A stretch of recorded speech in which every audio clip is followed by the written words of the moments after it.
Hey, if you're trying to buy an individual ticket in Richmond or Virginia Beach and you couldn't, you can now. So go to jimmydorecomedy.com. There's a link for tickets. If you're in Virginia Beach or Richmond, individual tickets now available. You can buy single tickets. So we're here with America's comedian Kurt Metzger. It's American's comedian Kurt Metzger and Canada's journalist Aaron Mate. So you know the gas pipeline was called Nord Stream 2 and Nord Stream 1 that's coming from Russia that was going to bring gas to Germany. Well, the United States blew it up. And the reason why the United States blew up that gas pipeline was because as the pain of these sanctions, of not having energy from Russia, starts to be felt in Germany and Europe, the United States didn't want them to be able to reverse the sanctions that they had on Russia. They wanted them to not have a choice. Do you understand what I'm saying? Because the people were starting to protest in Germany and starting to protest in Europe against high gas prices. They wanted their governments to do something. So the United States wanted to take the option away of them going, okay, bring us the gas from Russia via the Nord Stream 2 pipeline. So the United States just blew it up. So now we don't have that. But turns out they actually didn't get all the pipelines. So when the United States blew up the pipeline, we didn't get all of it. And now this is the Russian energy company, Gazprom, is ready to ship gas via a shelved Nord Stream 2 pipeline. Did you know this? Don't say that. Russia will blow up their last pipeline. But the United States says Russia did it. Yeah, right. So Gazprom told European gas customers that part of the damaged Nord Stream network could still transport fuel, but only on the new pipeline that Germany ditched in February in protest at Russia's aggression towards Ukraine. The Nord Stream 2 pipeline was set to go into operation earlier this year when Germany pulled the plug on the project just before Russia's invasion. The pipeline, which was set to double the capacity of Nord Stream, had been sanctioned by the United States and faced strong opposition in parts of Europe, forcing Germany to eventually give up on the project. Now, Trump even had put sanctions on this pipeline. They kept building it anyway. And then when Biden got elected, he realized they're going to finish this pipeline. So they took the sanctions off and said, you can go ahead and use this pipeline under the condition that if Russia does invade Ukraine, you have to stop. Germany said, okay, we'll abide by that. So the United States then provokes Russia to invade. They keep shelling the Donbass. That happens. They have to stop that Nord Stream 2 pipeline. So this is what they're talking about there. That's the pipeline they had shut off so they could go back to using this. The pipeline, which was set to blah, blah, blah, blah, blah, blah. After the suspected sabotage of the network last week in a series of explosions, Gazprom said on Monday that 3 of the lines were affected and 1 wasn't.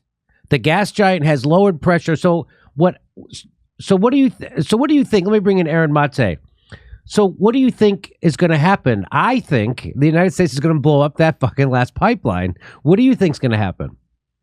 Well, look, I'm not going to predict, but I will say the U.S. had every interest in stopping that pipeline and will have every interest in making sure that it cannot resume. And the way they've been doing it so far, at least in public, is basically pressuring Germany, trying to bully them into canceling the pipeline. Trump did that, but Democrats and the media ignored it because it undermined the narrative that he really was a Russian agent. So they barely even paid attention to it when he was doing it. Even as he was calling Nord Stream a horrific tragedy and all this other stuff. And then, as you say, Biden found a backhanded way to continue the Trump policy when he came into office by saying that if Russia invades, then you have to cancel it. And even then, Germany still resisted and said, we're not going to confirm that until finally they caved in the end. But right now, Germany is in a very precarious situation. Shortly before the pipelines were attacked, the head of the German Steel Association said that Germany faces a winter of de-industrialization if it cannot get its cheap source of Russian energy going again, because already Germany is facing high energy prices.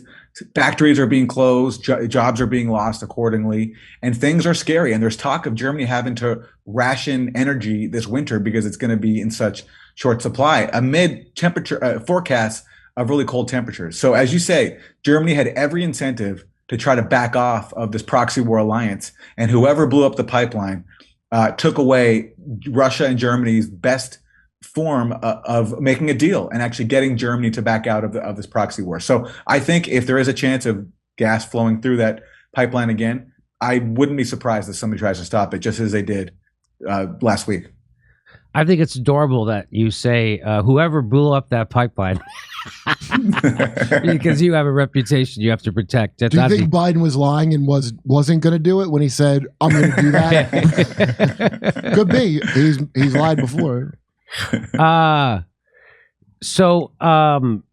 Well, this throws a new wrinkle into the mix. Apparently, Gazprom has confirmed that Line B of Nord Stream 2 was not damaged by the sabotage operation. Also, that the damage to the other lines is repairable. So, what will Germany do now? Do you think they're going to try?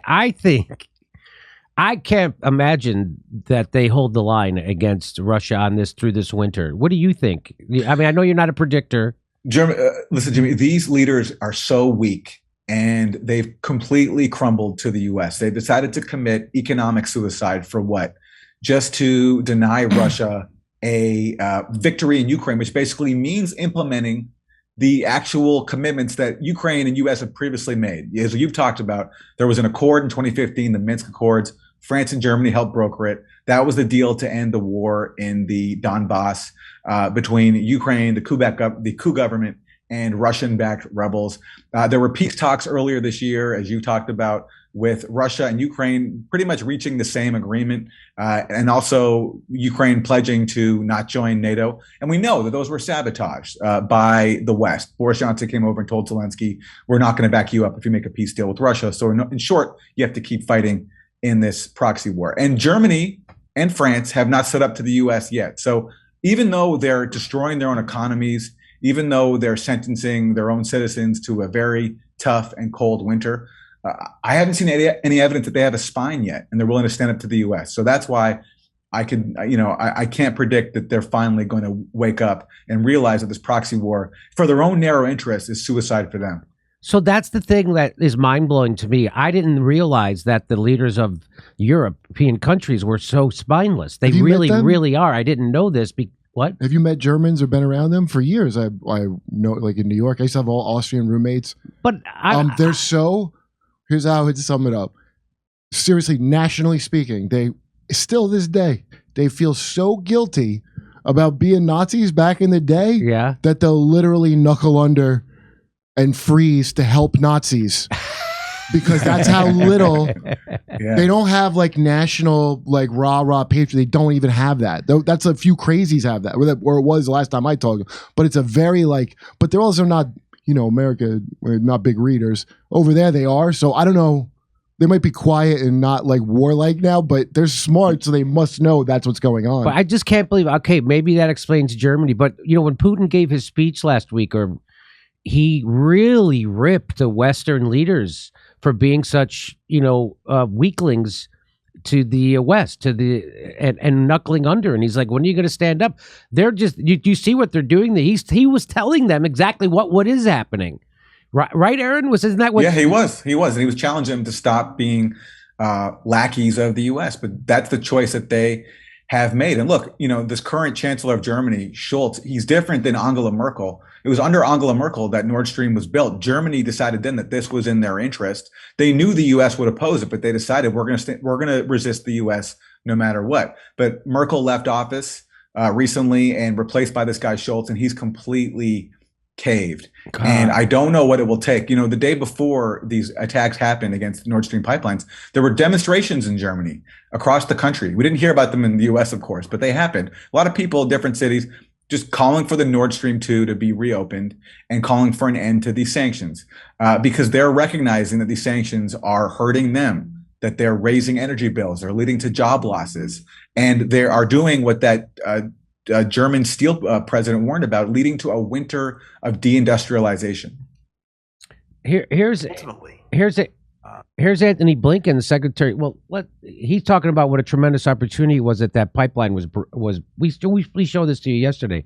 He talks about what a tremendous business opportunity this is for the West, that those pipelines are now broken, are now blown up, because now we can sell our liquefied natural gas to Europe. Isn't that fantastic? Of course, at a much higher price than was going to be from Russia. Now, and what you also noted this, in the 2019 study by the U.S. government-funded RAND Corporation examined the optimal means for so this is all about us having an economic war over energy with Russia. Just again, it's not a doesn't take a genius to guess this, because I did. I guessed it. Haha. And here's from the RAND report: a variety of options exist for diversifying European gas supplies and extending Russia economically, although it's not clear how much control the United States has over them. A first step would involve stopping Nord Stream 2. So this, and then of course here's Aaron Mate's Substack that talks all about it. In Nord Stream attack, U.S. sees a tremendous opportunity, and they've been planning this stuff right out in the open. It just really goes to show you. I mean, I guess there's nobody that knows more about it than you, about how controlled the media is in the United States. It's like it's more controlled than what the Russian media used to be when I was a kid. It's like nothing gets through that the establishment doesn't want, including all this. Nobody in America has any idea about this. Isn't that wild? Yeah, and look, when they hear about Nord Stream 2, they have people like John Brennan, the former director of the CIA, going on CNN and saying that Russia is the most likely suspect.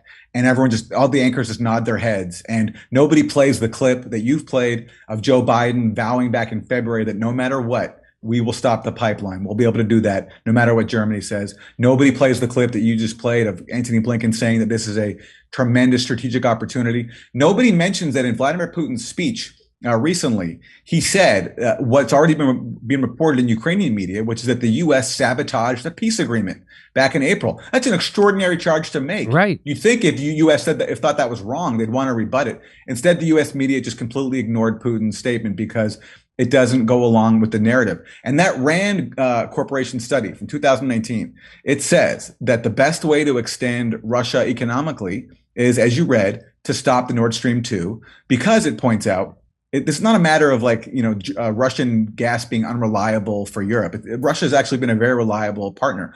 The problem is that Russian gas is very profitable for Russia. And if you take away Nord Stream 2, you will stress Russia's budget. And that's the goal of U.S. planners. It also points out that another way to extend Russia is to increase arms to Ukraine and get Russia dragged in more militarily, which is exactly what has happened as well. When I talk to regular people and this comes up, they just, again, I was in a meeting yesterday and guy turns to me and he says, "Do you think Putin's going to use a nuke?" And I'm like, turn off CNN. He actually saw CNN. I'm surprised somebody actually saw CNN. All the talk about misinformation, and I don't even bring this stuff up to people I talk to usually. They don't even take in information. And then you could just watch the read the New York Times and just remember it, and you'd go crazy. You would go crazy. You're like, am I on They Live? Like, what is happening? They don't even do that. And everyone I talk to, they give me some analogy of why they wouldn't listen to some. They go, now, if my brother-in-law is a scientist, and if he wanted to be a comic, I'd said you have to take 12 years to learn how to be a comic. To do, I'm like, I'll stop you right there. You just told me you don't follow anything or know anything. Right. You just started with that. So your whole rest of your analogy is, I choose not to know any information. That way I avoid misinformation. Well, let's see what happens. I hope they start pumping some gas through that pipeline, and we force a real crisis with Germany and the United States. Let's see what happens. The German people have to rise up, and they were starting to. That's what scares them. We're doing stand-up comedy in Virginia Beach, Richmond, Virginia, Arlington, Virginia, San Jose, California, Miami, Florida, West Palm Beach, Denver, Palm Springs, Austin, Texas. Go to jimmydorecomedy.com for a link for all the tickets. And while you're there, join our premium program. You get to see my new stand-up special coming out.